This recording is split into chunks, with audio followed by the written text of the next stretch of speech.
Ayan po nung po namin kanabitan namin. Tatapos na po.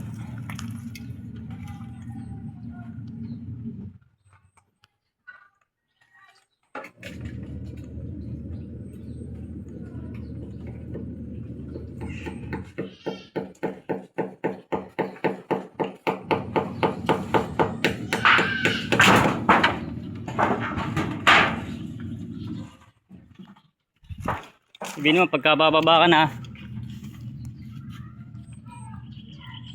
Doon po mga ka-angler.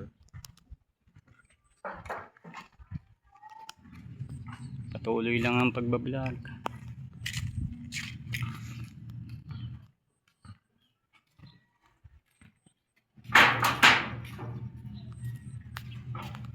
Patuloy lang natin. Hayaan mong mainggit ng mga tao dyan. Hayaan mo sila. Basta mahalaga nakakatulong tayo mga angler.